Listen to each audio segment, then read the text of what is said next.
Bom dia, segundo ano. Eu vou fazer para vocês agora a explicação da semana 1 do PET 5. Vem aqui perguntando quais seriam o que podemos esperar desse título. Aqui, que é Império Africano Influente, os impérios da África que são influentes, e o que a gente pode esperar para isso. Quando fala império, a gente espera o quê? Sobre poder, soberania, riqueza, joias, beleza, tá? Aí vem o título, vem um pequeno texto que é The King of Kush, o reinado de Kush, um texto falando aqui. Depois vem as perguntas. Qual o primeiro reino apresentado? O primeiro reino apresentado é The King of Kush, no caso que eles citaram aqui. Depois vem a segunda, observando o verbo overshadow, que significa ofuscar. Ofuscar é sempre quando a gente está querendo tampar, né, esconder algum brilho de alguma coisa. Então, nesse texto aqui, quando eles estão querendo... e por quanto tempo que foi isso? Eles estão querendo aqui a The King of Kush estudo, quando ele estava se levantando, se erguendo como uma regional poderosa da África, e por quanto tempo que durou isso, que faz a pergunta, é for over 1,000 years. Só copiar essas duas frases aqui. A questão número, a letra C, quando foi o auge desse reinado e qual foi sua extensão? O auge desse reinado foi aqui durante aqui o segundo milênio, BC é antes de Cristo, o segundo milênio antes de Cristo, e a extensão foi até o Rio Nilo, tá? Nile River. Só colocar the second million BC along the Nile River. A letra D. Em quais fontes são encontradas informações desse império? As fontes que são encontradas aqui são no Search Egypt. É só copiar essas duas palavrinhas aqui, que é Search e Egyptian, que são pesquisas do Egito.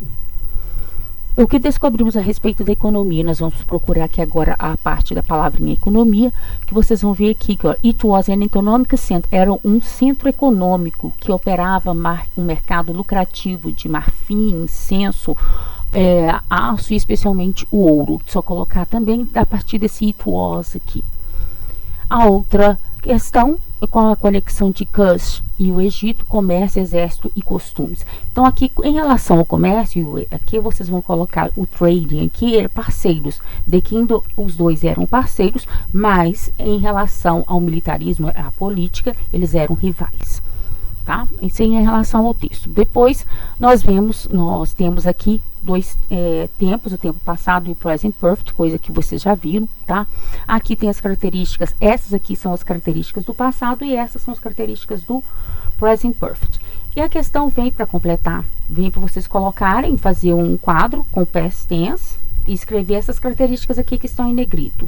E no present perfect descrever essas características aqui que estão em negrito. O que faz essas características aqui? Simplesmente fala que o passado acontece num tempo que já terminou, ou num tempo determinado por uma data, ou com ações que já foram terminadas e que o que aconteceu, algum fato com ela, tudo no passado. Mas delimita quando tá? Tem duas palavras para delimitar. E ações repetidas, que sempre acontecem, ações gerais, tá? Que foi feito no passado e que acontece ainda, tá? Mas são ações rotineiras. I went to the cinema, eu fui ao cinema todos os finais de semana no ano passado, que foi uma ação rotineira. Já o present perfect aqui são ações que não são com tempo determinado, é um tempo indeterminado, o tempo aqui ainda não terminou, é uma ação que continua, um tempo indeterminado, experiências que ainda vêm acontecendo e o resultado de alguma coisa que ainda está acontecendo. Então aqui é só para colocar esses dois, fazer um quadro e colocar de um lado essas características e do outro este aqui. A número 3 é para extrair, completar com os verbos aqui, os verbos no passado, os verbos regulares, no passado acrescenta-se ed. E 6 verbos com complementos. Esses 6 verbos são vocês que têm que colocar. Você pode colocar I, no caso, I studied French, I played vôlei, I danced ballet, I walked on the street, I brushed my teeth. São frases que vai ter que ter o sujeito, o verbo com ed, tá? E o complemento desse verbo. A número 4 aqui é para vocês olharem no texto que vem logo abaixo e sublinhar os verbos. E escrever 7 frases, 5 na afirmativa, 1 na negativa e na interrogativa. A frase que eu ler, você vai tirar o verbo dela e copiá-la depois, que é o exemplo que está aqui, tá? Então, agora aqui, para sublinhar os verbos, vocês podem sublinhar has become, has grown, has never returned,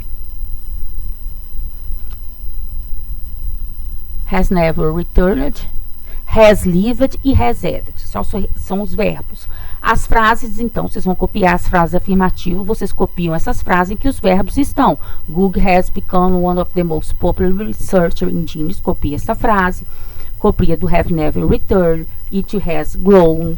A outra frase do has lived in the USA e has added. É só copiar todas essas frases em que os verbos estão, até o ponto, tá? Não precisa copiar o parágrafo, não. Só copiar a frase onde que esses verbos estão. E a frase também pede, também esses são 5 verbos, e pede para colocar uma frase na interrogativa, que é esta frase aqui, que vocês podem copiar até em jeans, e uma frase na negativa é one thing hasn't changed, que é essa frase aqui, que é uma frase na negativa. Ok?